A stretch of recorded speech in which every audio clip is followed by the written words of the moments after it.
हमारे आलोच्य विषय चल रहा है महाप्रभु के परम प्रिय पार्षद श्री जीव गोस्वामी के जीवन चरित्र संबंध में कुछ दिग्दर्शन। कई दिन से आलोचना करने का प्रयत्न कर रहे हैं।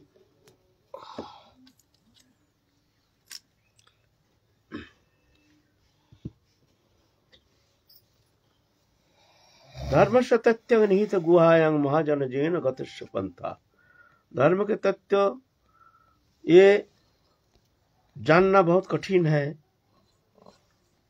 बोलते गुहा में छिपा हुआ है अनंत शास्त्र, और शास्त्र का माने भी अलग अलग, उस समझना भी बहुत कठिन बात है। गीता कहते हैं तस्मात् शास्त्रं प्रमाणं कार्य कार्य व्यवस्थितो ज्ञात्वा शास्त्र विदनक्तं कार्य कर्तुम् अर्हसि। तुमको क्या करना है क्या नहीं करना है ये मार्ग हमको प्रदर्शन करते हैं शास्त्र। इसलिए शास्त्र जान करके तुमको कर्तव्य अकर्तव्य संबंध में विदित होकर के तुमको आगे चलना चाहिए। तस्मात् शास्त्रं प्रमाणं। लेकिन सब तो शास्त्र जानते नहीं है, और धर्म भी ऐसे गुण है, और विशेष करके हमारे धर्म शास्त्र में वेद पुराण आदि में जो परतत्व विषय निरूपण किए हैं, ये साधारण के लिए बोधगम्य तो बहुत कठिन बात है। ये तो भगवत कृपा से ही ये बोध हो सकता है। भगवत कृपा बिना शास्त्र के निगूढ़ विषय, निगूढ़ तात्पर्य विषय में ज्ञान प्राप्त करना संभव नहीं है।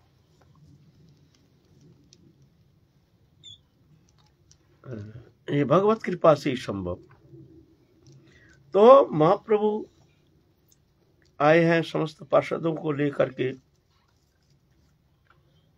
अपने साधकों के लिए, साधकों को परम प्राप्ति मार्ग प्रदर्शन के लिए आचरण करके दिखाए हैं। किस तरह से भगवत प्राप्ति करने के लिए तुमको कैसे साधन करना चाहिए, इस विषय में आचरण करके दिखाने के लिए, हमारे लिए मार्ग प्रदर्शन करने के लिए आए हैं समस्त पार्षदों को लेकर के। तो जीव गोस्वामी पाद अल्प उम्र में ही समस्त शास्त्र तत्ववेत्ता हो करके समस्त शास्त्र संबंध में ज्ञान प्राप्त करके जगत कल्याण के लिए वृंदावन धाम में गुरु सान्निध्य में निवास कर रहे हैं। गुरु सेवा ही उनके लिए एकमात्र कर्तव्य कर्म। गुरु सेवा दिखा रहे हैं गुरु निष्ठा कैसे होती है। साधक जो परमार्थ लाभ करने के लिए जो वृंदावन में आए हैं, या गृहस्थ में रह करके भी जो जीवन के एकमात्र उद्देश्य भगवत प्राप्ति, उनके लिए पहले तो गुरु सेवा बहुत जरूरी है। गुरु को प्रसन्न करना, गुरु प्रसन्न बिना भगवत प्राप्ति होना संभव नहीं है।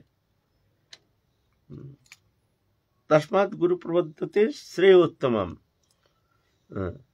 उत्तम जिज्ञासा लेकर के गुरु चरण सान्निध्य में जा करके तद्विद्धि प्रणिपातेन परिप्रश्नेन सेवया उपदीक्षन्ति ते ज्ञानं ज्ञानिनः तत्त्वदर्शिनः। गुरु सेवा बहुत जरूरी है।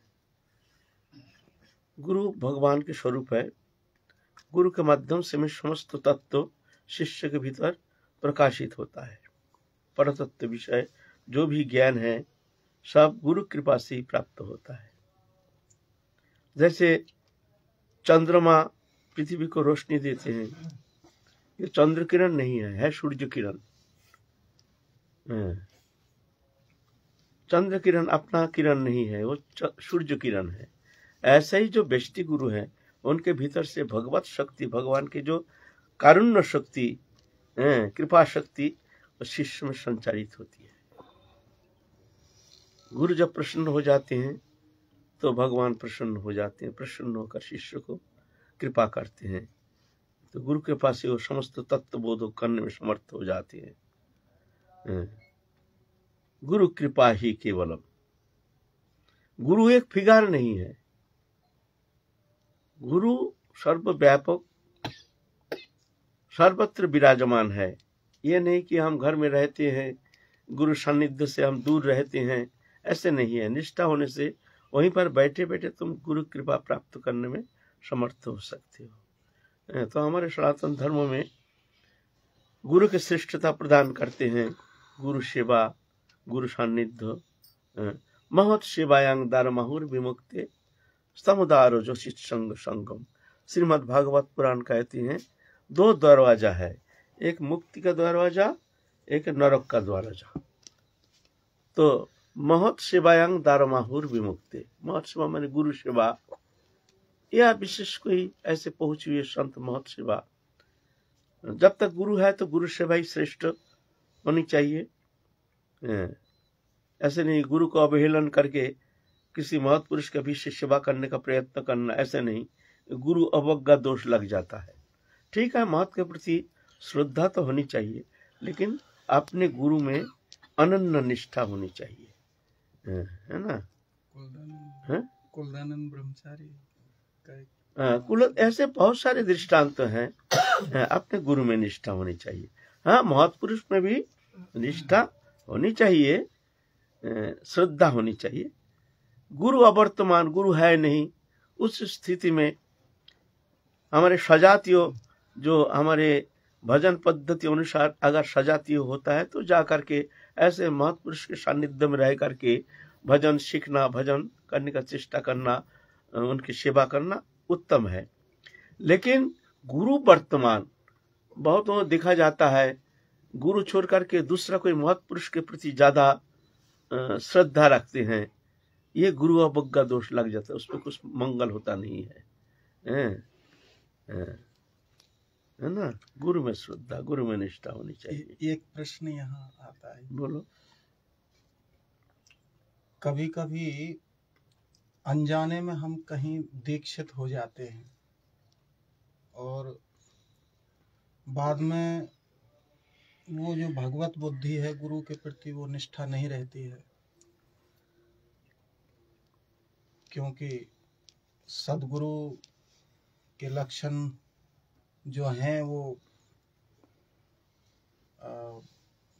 शिष्य को दिखाई नहीं देते। हो सकते हैं, ऐसी बात नहीं है, लेकिन वो शिष्य को दिखाई नहीं देते। तो उस समय पर गुरु में भगवत बुद्धि का आरोप करना बड़ा कठिन हो जाता है और जोर करके वो दीक्षा जहाँ से ली है उनसे भी भगवत बुद्धि नहीं कर पाता है, और दूसरी जगह जहाँ श्रद्धा स्वाभाविक हो रही है वहाँ भी वो नहीं कर पाता है। तो उससे तो अच्छा है कि एक जगह जहाँ स्वाभाविक मन की वृत्ति है वहाँ करने में क्या दोष लगेगा? नहीं तो दोष लगेगा। अगर गुरु वर्तमान है, गुरु के प्रति अश्रद्धा, तो ये तो भजन जीवन ही चौपट हो जाता है। ये तो कृपा सापेक्ष है ना। हमको रोशनी कौन देते हैं? गुरु देते हैं, है ना। तो ये तो भूल तो पहले ही हो जाता है। पहले ही हम लोग क्या करते हैं, किसी का बात सुन करके, देख करके, किसी के मुख से सुन करके, किसी के प्रति श्रद्धालु हो करके जा करके, कोई परीक्षा नहीं कुछ नहीं, जाके दीक्षा ले लेते हैं, वहां जाके अनर्थ हो जाता है। ऐसे थोड़ी गुरुकरण होता है। गुरुकरण करने के लिए गुरु परीक्षा, शिष्य परीक्षा, गुरु को कम से कम पहले तो नियम था 12 साल गुरु को परीक्षा करेंगे। 12 साल उनके सानिध्य में जाकर के देखना है, उनके सानिध्य में रहना है, उनके श्रीमुख से उपदेश श्रवण करना है। जब देखते हैं कि इनके प्रति हमारे श्रद्धा, अटूट श्रद्धा रहेगी, किसी भी अवस्था में श्रद्धा टूटेगी नहीं, और हम निस्संदेह हैं जो हमारे गुरु, हम जिसको गुरु रूप में वर्ण करना चाहते हैं, यह हमको संसार सागर से मुक्त कराने में समर्थ है। ये दृढ़ विश्वास तुम्हारा हो जाना चाहिए, और किसी भी अवस्था में इनके प्रति हमारे किंचित मात्र दोष दृष्टि नहीं आएगी। ऐसे जब तुम निस्संदेह हो जाओगे तब जाकर के दीक्षा प्रार्थना करनी चाहिए। आजकल तो ऐसा नहीं, गुरु परीक्षा नहीं, गुरु भी शिष्य परीक्षा नहीं करते हैं।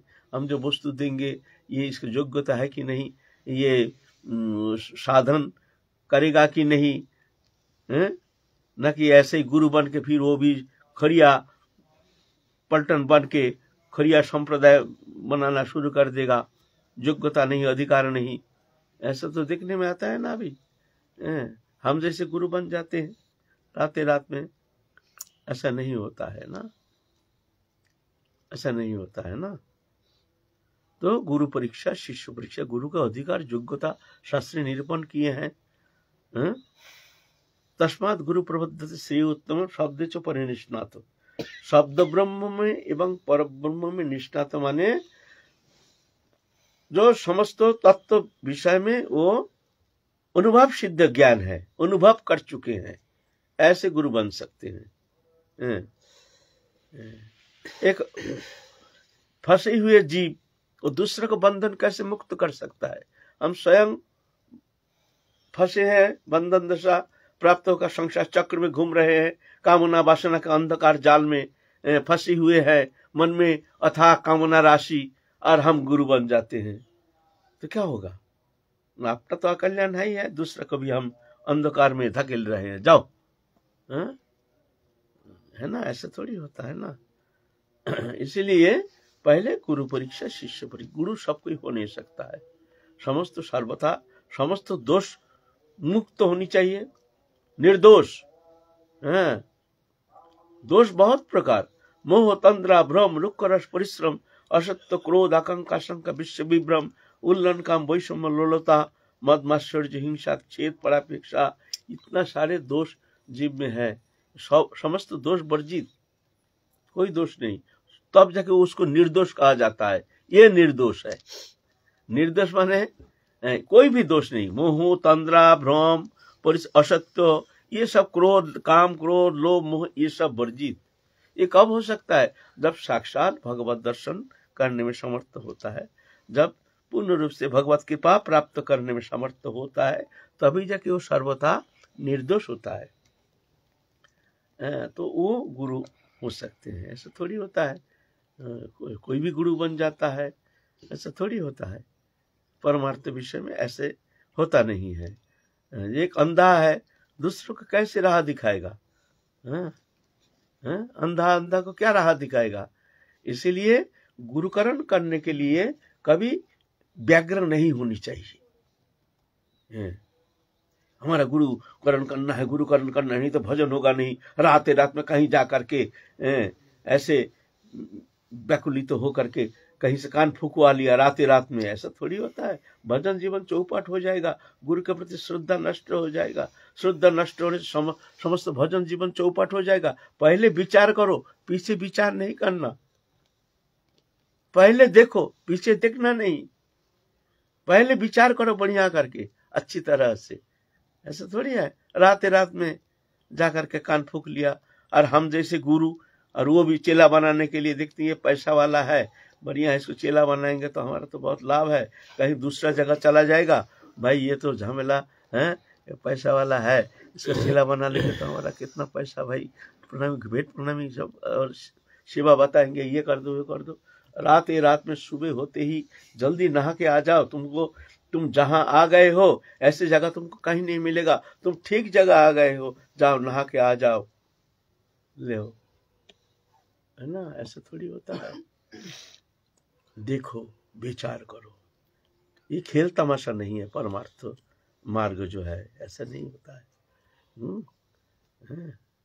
पहले साधु संग में रह करके जानो गुरु कौन होते हैं, गुरु कैसे होनी चाहिए। पहले हरि नाम करो। तुम्हारे गुरुकरण हुआ नहीं तो पहले हरि नाम करते रहो। हरि नाम करते करते जब चित्त शुद्ध हो जाता है, फिर जाके गुरु तुम्हारे पास आ जाएंगे।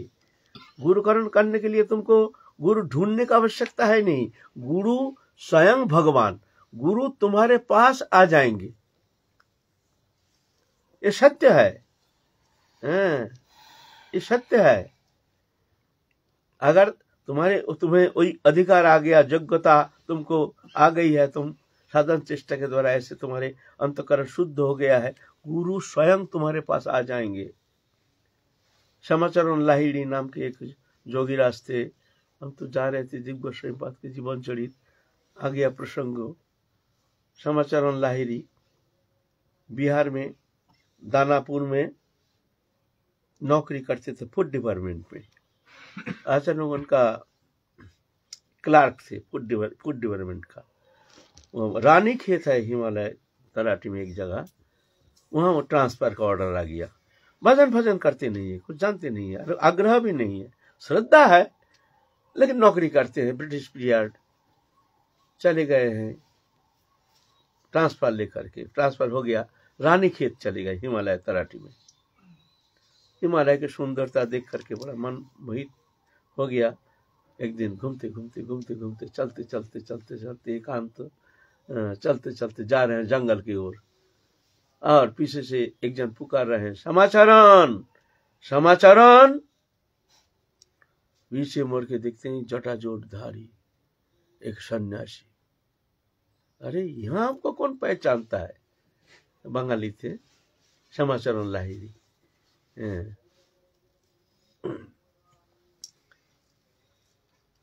आप कौन है? आप कैसे हमको जानते हैं कि हम यहाँ आए हैं, या हम कौन हैं? हमारे नाम आप कैसे जानते हैं? चलो मेरे साथ आ जाओ। कुछ नहीं, कोई शब्द नहीं, आओ मेरे साथ। ले गए, ले करके जंगल में एक हिमालय के गुफा में ले गए, ले करके दिखाते हैं, ये देखते हो, ये जो स्थान देखते हो, तुम जानते हो यहाँ?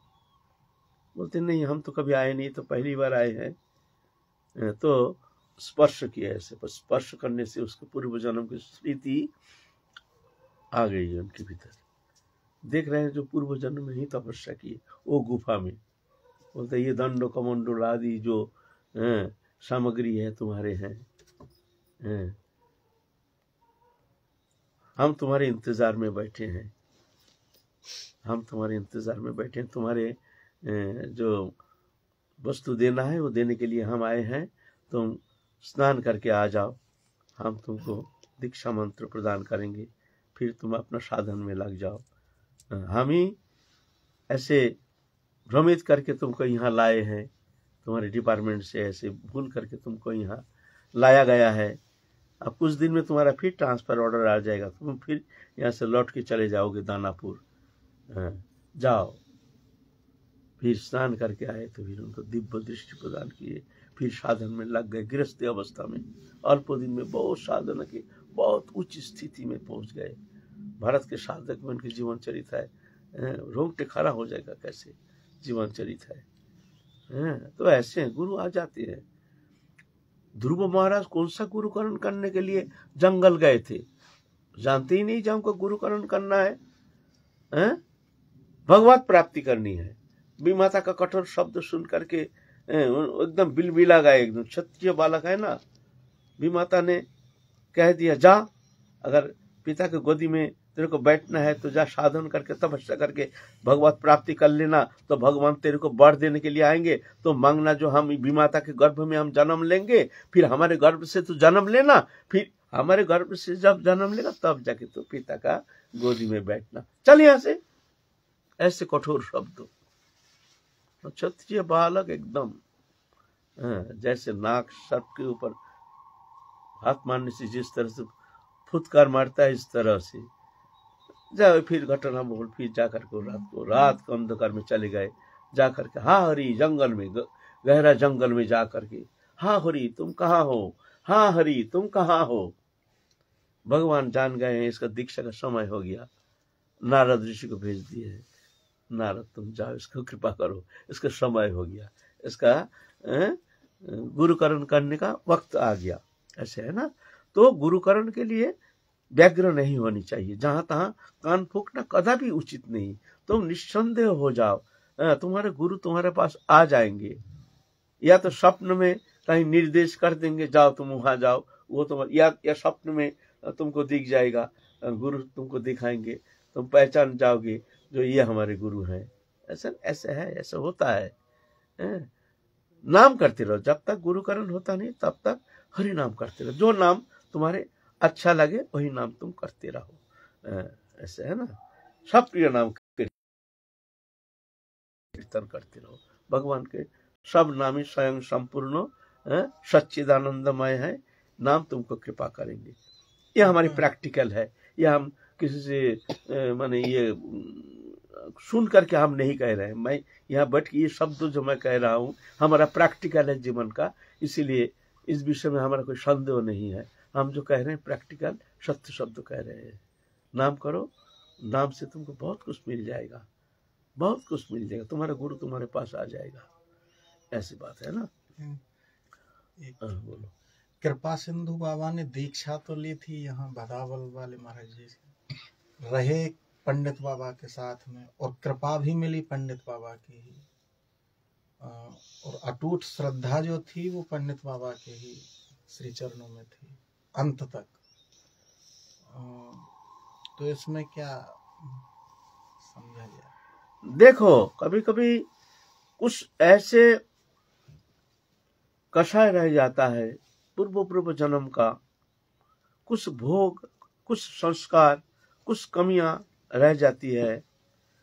उसके लिए साधक को कभी कभी आना पड़ता है, एक आध बार।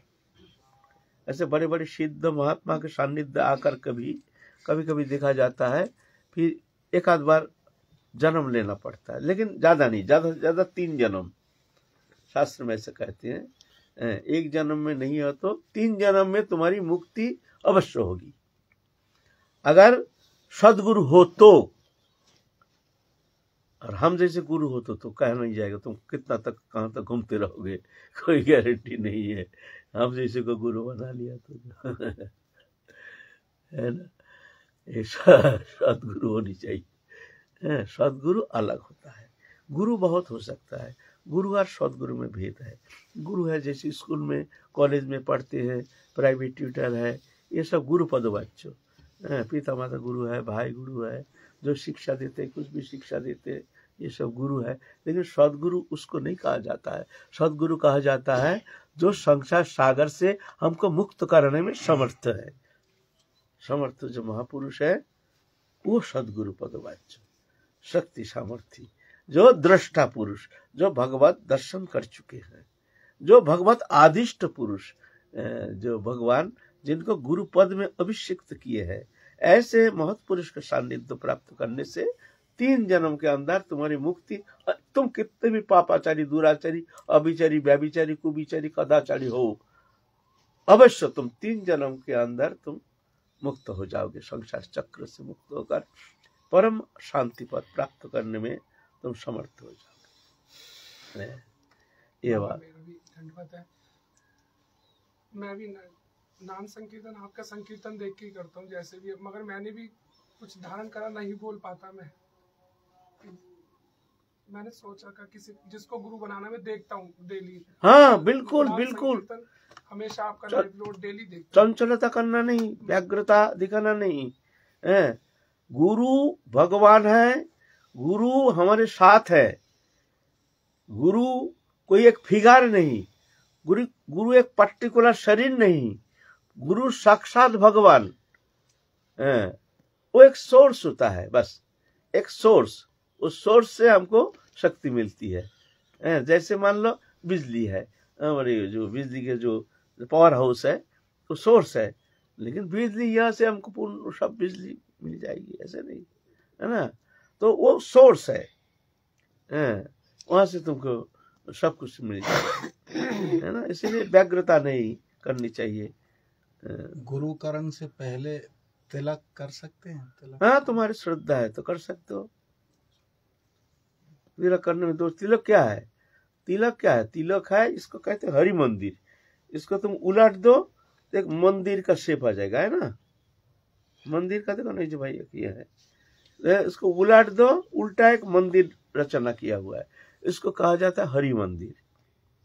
यहाँ हम मंदिर रचना करके उस मंदिर में भगवान को प्रतिष्ठा करते हैं, मंत्रपुत करते हैं, सुबह उठ करके स्नान ध्यान करके। ये शरीर मैं नहीं, ये भगवान की निवास स्थली है। तो मंत्रपुत करते, केशवाय नमो, ललाट में केशवाय नमो, नारायण नमो, माधवाय नमो, गोविंदाय नमो, विष्णवे नमो, मधुसूदनाय नमो, त्रिविक्रमाय नमो, वामनाय नमो, श्रीधराय नमो, ऋषिकेशाय नमो, पद्मनाभाय नमो, दामोदराय नमो, मस्तक में वासुदेव, ये सब भगवान को हम मंत्रमुग्ध करते हैं। प्रभु तुम इस मंदिर में निवास करो, बस इस घट में, ये तुम्हारे निवास स्थली है ये शरीर। मैं इस घट में रह करके तुम्हारी प्रसन्नता के लिए समस्त कर्म संपादन करता हूँ। मैं तुम्हारे दास हूँ, इस घट में मैं रहता हूँ, लेकिन इस घट का मालिक मैं नहीं हूँ। मैं तो एक घट में रहता हूँ, तुम्हारे दास बन के प्रभु के प्रसन्नता के लिए समस्त कर्म कर रहे हैं। ये भावना, जैसे मंदिर देखकर हम प्रणाम करते हैं, ऐसे ही हरि मंदिर रचना जो करते हैं, वो जो देखते हैं वो भी पवित्र हो जाता है। दर्शन मात्र से, तिलकधारी किसी को दर्शन करके जो देखते हैं वो पवित्र हो जाता है। इसको कहा जाता है हरि मंदिर, है ना।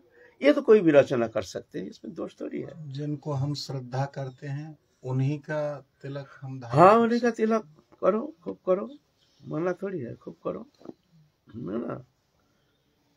तो ये तो गुरुकरण है। तो थोड़ा सा जीव गोस्वामीपाद संबंध में कहें। जीव गोस्वामीपाद समस्त शास्त्रवेत्ता तत्ववेत्ता बन करके आए हैं। अपने ताऊ जो रूप गोस्वामीपाद, उनके चरण सान्निध्य में रह करके भजन शिक्षा प्राप्त किए हैं, गुरु सेवा में तत्पर हैं। अल्प उम्र, नवीन उम्र है, रूप गोस्वामीपाद रहते हैं टेर कदम में, उनके सेवा में रहते हैं। एक दिग्विजयी पंडित आए हैं, सुने हैं वृंदावन में बड़े बड़े पंडित हैं, तो अपने श्रेष्ठता प्रतिपादन करने के लिए आए हैं। कौन पंडित है यहाँ जो हमसे कक्षा करे, और हम हरा देंगे तो हमारा नाम हो जाएगा विश्व में। आए हैं, सुने हैं जो रूप गोस्वामीपाद है, समस्त ब्रजवासी को लेकर के आए हैं रूप गोस्वामीपाद के पास। रूप गोस्वामीपाद तो भजन करते हैं जंगल में, टेर कदम में। हल्ला गुल्ला सुन करके बाहर आए हैं, तो वहां से दोला में आ रहे हैं। बड़े पंडित देख करके आसन प्रदान किए हैं। हम सुने हैं आप बड़े पंडित हैं, हमसे कक्षा कीजिए।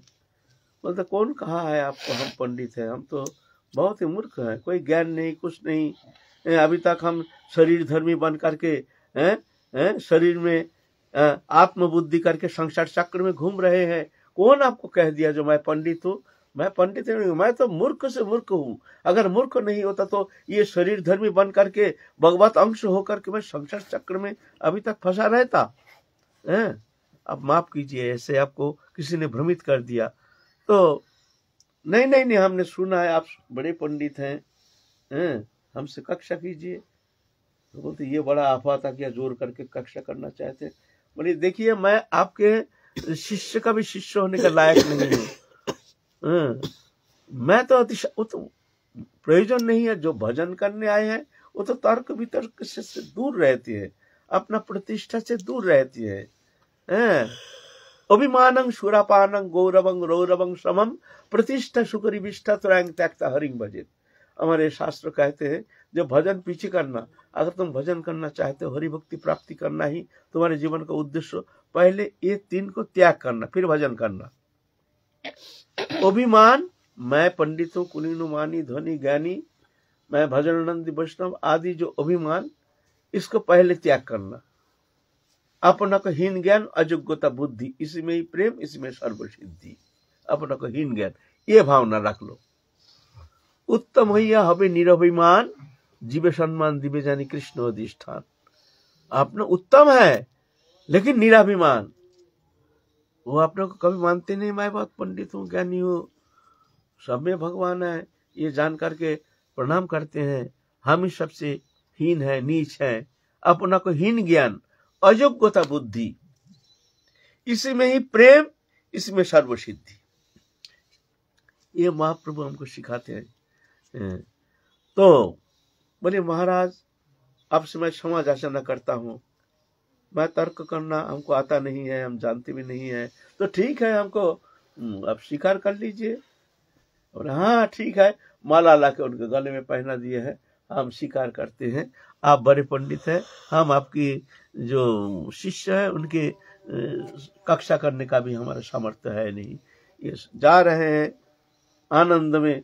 दिग्विजय पंडित उनके शिष्य जीव गोस्वामी पाद पावन सरोवर में नहा करके आ रहे थे। फिर उनसे देखा जो बड़े हल्ला चिल्ला ब्रजवासी के साथ जा रहे हैं लौट के, क्या बात है क्या बात है? नहीं, रूप गोस्वामी पाद हार गए हैं, माला पहना दिए है। बोले ऐसा हो ही नहीं सकता है। उस गड़बड़ है क्या? हमारे गुरुदेव इनसे तर्क किए थे? वो तो तर्क तो किए नहीं, ब्रजवासी लोग कह रहे हैं, वो ऐसे ही माला पहना दिए हैं। तो गुरु का मर्यादा रखना शिष्य का तो कर्तव्य है। गुरु मर्यादा शिष्य कैसे मान लेंगे? ए किशोरी उतरो, दोला से उतरो। अरे ये बच्चा क्या कहता है? अरे बच्चा हो चाहे वृद्ध हो, कुछ भी हो, अब हमारे सामने कक्षा करो, हमको हारा फिर जाओ यहाँ से। क्या करे, मजबूर होकर उनको उतारना पड़ा। 2-4 शब्द में ही एकदम बिल्कुल उनका मुंह बंद हो गया। अरे भागड़े भागड़े भागड़े करते करते भाग गया वहां से, एकदम जितना पोथी पाता है सब लेकर के भाग गया। शीर ब्रजवासी पर प्रसन्न हो गए, सब एकदम साजा बाजा लेकर के, माला पहना करके जीव गोस्वामी को लेकर के फिर आए हैं टेर कदम में। और रूप गोस्वामी पाद देखते हैं तो ये फिर आफत आ गया, हल्ला गुल्ला क्यों हो रहा? ये आफत कहाँ से? आज बड़ी अशुभ दिन है। एक आफत तो गया, एक दूसरा आफत कौन आ रहा? देखते हैं उनके चेला जीव गोस्वामी को माला पहना करके खूब साजा बाजा लेकर के आ रहे हैं। सामने आए तो पूछे क्या बात है? नहीं, ऐसे दिग्विजय जो थे उनको हरा दिया, आपके शिष्य ही जो है। बहुत नाराज हो गया, तुमने ये शिक्षा प्राप्त किया? प्रतिष्ठा शुक्र विष्ठा, तुमने स्नान करने के लिए गए पावन शनिवार, पवित्र होने के लिए तुम तो अपवित्र होके आए हो। तुमने तो शुक्र विष्ठा लेपन करके अपवित्र होकर के तुम आए हो। तुम आज पवित्र शुचिता तुम में है नहीं, तुम अशुचि होके आए हो, निकाल जाओ यहाँ से। अभिमानंग शूरापानंग, अभिमान शूरापान मदिरा पाई जैसे तुम्हारे अंदर इतना घमंड है, क्या जरूरत है आपको बड़ा होने का?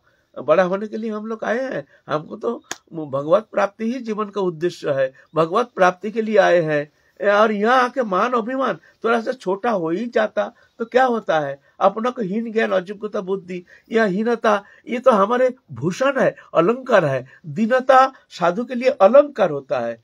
जब साधु कहते देखिए मैं तो बहुत अयोग्य हूँ, मैं तो असमर्थ हूँ, हम में तो कोई ज्ञान नहीं, तो ये क्या होता है? जब साधु ऐसे विनम्रता दिखाते अच्छा लगता है, एक अलंकार बन जाता है, भूषण बन जाता है। दीनता एक अलंकार बन जाता है। किसी का मन में ऐसा भावना होती नहीं, अरे ये जो कह रहा है ये बहुत छोटे हैं, नीच है, तो ऐसे ही नीच है, थोड़ी ऐसा सोचते। आहा कैसे दीनता है, कैसे विनम्रता है, आहा कितने सुंदर। हम में ये दीनता नहीं, हम में विनम्रता नहीं। ये तो दीनता साधु के लिए, वैष्णव के लिए अलंकार बन जाता है। अलंकार, ये अलंकार से भूषित होते हैं साधु। जिसमें दीनता नहीं उसमें साधुता नहीं। साधु कौन होता है? साधु ऐसा कपड़ा पहनने से साधु होता है ना, दाढ़ी जटा रखने से साधु होता है। साधु स्वभाव से होता है। सच बोलो, दिन रहो, छोड़ो परधन की आस, ऐसे हरि ना मिले तो जामिन तुलसीदास। तुलसीदास जी कहते हैं सच बोलो, दिन रहो, दीनता, छोड़ो परधन की आस। परधन क्या है? दूसरे का रुपया पैसा। ये शरीर भी परधन, ये मेरा नहीं। ये घर मकान दुकान ये भी मेरा नहीं, ये रह जाएगा। दृश्यमान जागतिक वस्तु पदार्थ सब आगंतुक है, ये रहेगा नहीं, ये सत्य है। ये परधन माइक वस्तु है। निजी धन क्या है? एकमात्र परमार्थ। हमारे ठाकुर जी हमारे निजी धन है, और ठाकुर जी छोड़ करके और जो भी वस्तु है पदार्थ, दृश्यमान जागतिक वस्तु पदार्थ सब परधन। परधन माने रुपया पैसा नहीं, दूसरा का पैसा नहीं। छोड़ो परधन की आस। एक शब्द पढ़े आज, बड़ा अच्छा लगा। वैराग तो हम लोग सुने हैं, पढ़े हैं, हम भी भाषण देते हैं वैराग संबंध में, लेकिन आज सुबह ही एक मोबाइल में आ गया एक तो टॉपिक वैराग संबंध में, एक छोटा शब्द बड़ा अच्छा लगा। ओशो का एक शब्द कहते हैं वस्तु त्याग करने से वैराग नहीं होता है, वस्तु त्याग करने से वैराग नहीं होता है। वैराग क्या है बोलते सुबह उठो, उठ करके देखो जो भी वस्तु पदार्थ तो तुम देख रहे हो ये जानना एक भी तुम्हारा नहीं है, कोई भी वस्तु तुम्हारा नहीं है, ये मन में धारण कर लो। अगर तुमने धारण कर लिया तो वैराग हो गया, मेरा नहीं है, ये है वैराग। वस्तु त्याग से वैराग नहीं होता है। तुम सुबह उठ करके जो भी वस्तु पदार्थ देखते हो दृश्यमान, ये कोई भी तुम्हारा नहीं, था नहीं, है नहीं, होगा नहीं, होता नहीं। ये आगंतुक संबंध है। शरीर भी आगंतुक है। मातृ जठर में मिला तुमको, श्मशान में परिसमाप्ति, श्मशान में तुमको छोड़ करके जाना पड़ेगा, फिर तुम चलोगे, आगंतुक है। तो आंख खोल के जो भी वस्तु पदार्थ देखते हो जानना ये तुम्हारा नहीं, बस तुम जान गए ना तो वैराग हो गया। इसको कहते वैराग, तुम्हारा नहीं। कितना सुंदर शब्द हो वैराग का, कितना सुंदर संज्ञा, ये बात है, इसको कहते हैं वैराग, है ना।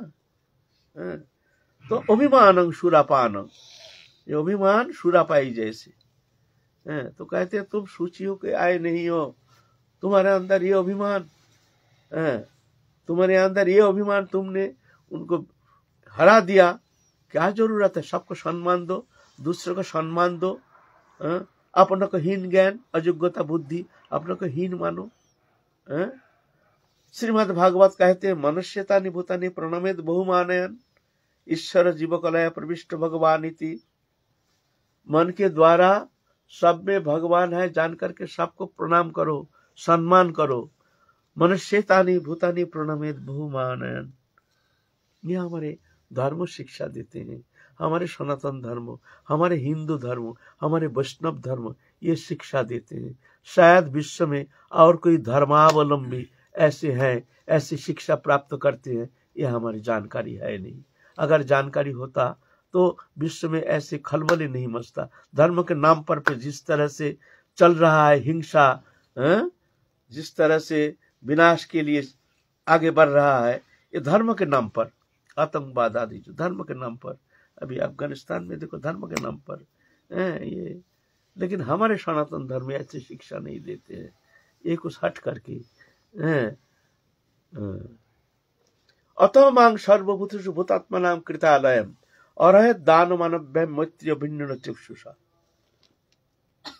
मैं सबके अंदर ये घर बना के मैं ही निवास कर रहा हूँ। कृतालयम, शरीर बना करके इस घट में मैं ही निवास कर रहा हूँ। इसीलिए सबके अंदर प्रभु जान करके दान मानव्यम मैत्री इत्यादि के द्वारा सबको सम्मान करो। तुम सम्मान करना तुमको आता नहीं है, तुम वैष्णव बनने आए हो, तुम्हारा अंदर अभी इतना अभिमान, क्या हम उनको हरा नहीं सकते थे? हम उनके सामने कक्षा नहीं कर सकते थे?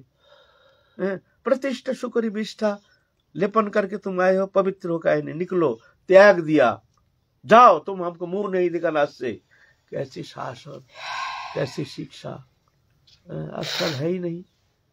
पहले तो शिक्षा प्राप्त करने के लिए ऐसे मानसिकता है नहीं, और शिक्षा जो देंगे वो भी उनका अधिकार योग्यता है नहीं, स्वयं आचरणशील नहीं, अधिकार भी नहीं, योग्यता भी नहीं। शिक्षा कौन दे सकता है? जिनमें अधिकार है, योग्यता भी है, दोनों होनी चाहिए ना। अब हम तुमको शिक्षा देंगे, शिक्षा तो हमें होनी चाहिए।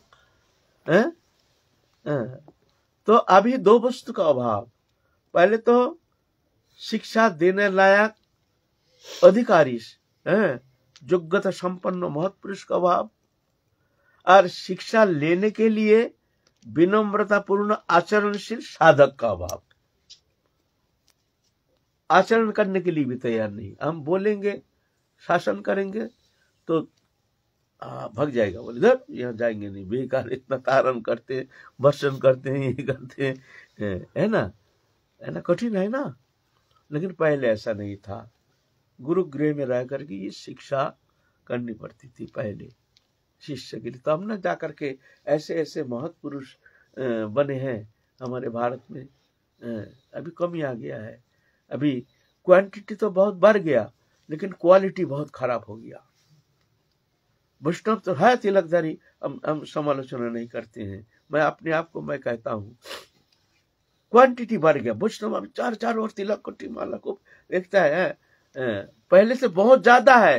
पहले तो वृंदावन में 2-4 ही महत् पुरुष आए हैं, भजन करने के लिए आते थे, गिन गिन के 2-4 जन। और अभी तो गली गली में देखो हजारों।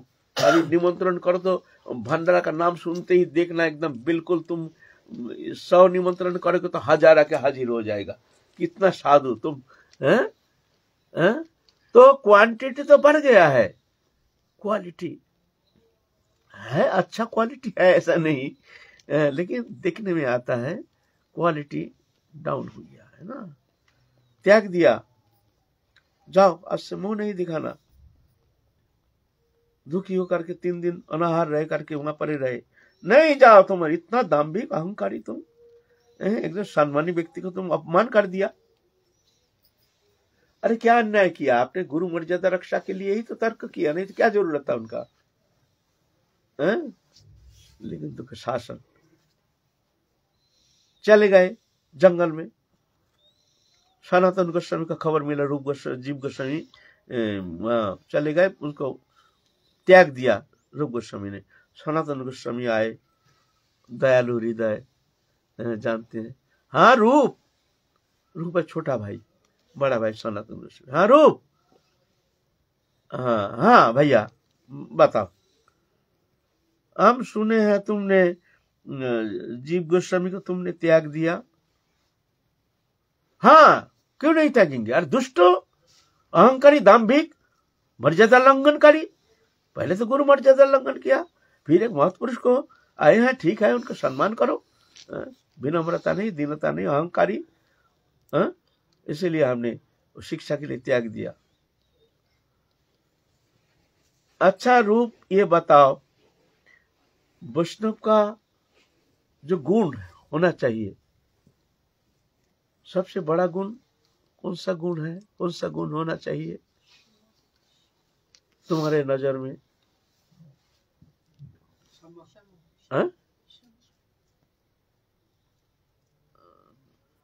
हाँ दया तो बड़ी गुण है, ठीक है, और क्षमा गुण, ये भी साधक में होनी चाहिए, दया होनी चाहिए, दया गुण और क्षमा गुण, ये सबसे बड़ी गुण है। तो तुम ही बताओ, तुम कहते हो अभिमान, ये बड़ा अभिमानी दाम्भिक, तुम कौन सा अभिमान, तुम्हारा कौन सा कम है तुम में? अरे दीनता का अभिमान, ये भी अभिमान। तुम अपने को दीन मानते हो, दीनहीन मानते हो। वो तो गुरु मर्यादा रक्षा के लिए थोड़ा तर्क वितर्क किया। दीनता का अभिमान, ये भी तो तुम्हें भरा हुआ है, तुम अपने को दीनहीन मानते हो। और तुम्हें बोलते हो दया गुण, क्षमा गुण बड़ी होनी चाहिए। तुम कहाँ क्षमा किया, तुम्हारा क्षमा तो है ही नहीं, तुम्हें तो बालक है। नहीं तो गुरु मर्यादा रक्षा के लिए थोड़ा सा तर्क किया है, ठीक है, उसको तारण करके उसको फिर ऐसा नहीं करना, फिर उसको क्षमा कर दो। क्षमा नहीं है, तुम घमंड दिखाते हो, बड़ी साधुता दिखाते हो। तुम बड़ा भाई है ना, बड़ा भाई है सनातन गोस्वामी। दीनता और अभिमान, शिव अभिमान, जीवे दया तो वो बड़ा गुण है। तो जीवे दया कहाँ तुम्हारा? जीवे मैंने जीव गोस्वामी पे, जीवे दया बड़ी गुण है, तो जीवे दया तुम में कहा? जीव को तुमने दया नहीं किया, तुम दीनता का अभिमान दिखाते हो। समझ गया, महापुरुष है ना, भैया गलती हो गया भैया गलती, क्रोध आ गया, क्या करे, दिमाग हमारा थोड़ा गर्म हो गया, हमको थोड़ा सा क्या करे, कमी हम में है, हमारे थोड़ा क्रोध हो गया, थोड़ा सा दिमाग छोटा है ना, अभी थोड़ा शासन नहीं करने से बिगड़ जाएगा। भैया थोड़ा सा कमी तो हम में है, भैया माफ कर देना। अरे तो फिर तो वो तो ज्यादा दूर गए नहीं, वो तो सीधा गए सनातन गोस्वामी के पास, जीव गोस्वामी पास। गुरु जी को बोल करके थोड़ा समझा बुझा के थोड़ा सा क्षमा करा दो, दिला दो हमको क्षमा। जा करके बुला के लाया, भैया जाओ बुला लाओ भैया, कैसे भी हो आ जाए तो हम क्षमा कर देंगे। ठीक है, आप तो बोल दिया ऐसा। सनातन गोस्वामी जा करके तो पहले एक जगह चुपचाप खड़ा था, जो तेरे को हम बुला लेंगे समय पर, तुम खड़े रहना चुपचाप है। तो जीव गोस्वामी को लाए, ले दंडवत कर, क्षमा मांग, फिर कभी ऐसा नहीं भूल करेंगे। जीव गोस्वामी पहले तो सिखाया हुआ था, दंडवत किया, फिर तीनों रोना शुरू कर दिए हैं। जीव गोस्वामी रो रहे हैं, उधर उतने बड़े पंडित, उतने बड़े विद्वान, सारा भारतवर्ष में उस समय जीव गोस्वामी जैसे पंडित उस समय पहले भी नहीं था। बोलते हैं अभी भी उतने बड़े पंडित होना मुश्किल है। तीनों रो रहे हैं आपस में, जीव गोस्वामी को छाती में भर करके रूप गोस्वामी रो रहे हैं, सनातन गोस्वामी भी रो रहे हैं। ये दीनता की विनम्रता शिक्षा दे रहे हैं। यह आचरण में विद्वत्ता या पुथिगत विद्या, ये विद्वत्ता का उतना इम्पोर्टेंस ही है नहीं, जहाँ आचरण का इतना इम्पोर्टेंस ही है। एक मूर्ख आचरण के द्वारा भगवत प्राप्ति करने में समर्थ हो जाते हैं, लेकिन एक विद्वान समस्त शास्त्र भंडार अध्ययन करके घमंड के कारण संसार चक्र में चला जाता है। यहाँ एक मूर्ख बाजी मार जाता है, पंडित पर रहता है। ये मार्ग ऐसा है, ये भक्ति मार्ग ऐसा है। यहाँ पंडित पर रहता है, मूर्ख बाजी मार के चला जाता है। हाँ, पंडिताई के साथ अगर विनम्रता दीनता का संयोग होता है तो अति उत्तम। शास्त्र युक्त सुनिपुण दृढ़ शुद्धाचार उत्तम अधिकारी से तारा ये संसार। शास्त्र युक्त सुनिपुण दृढ़ शुद्ध, ये तो अति उत्तम। लेकिन कभी कभी विद्वत्ता, ज्ञान इसमें पछड़ जाता है, अभिमान आ जाता है। अभिमान नहीं आया तो बहुत मंगलकारी होता है, दूसरा का भी मंगल करता है, अपना तो मंगल होता ही है। ये बात है। अहंकार जो है ये बड़ी सबसे खतरनाक है। अच्छा, फिर काल चलेंगे आज तो क्या करेंगे, हरी कथा ऐसे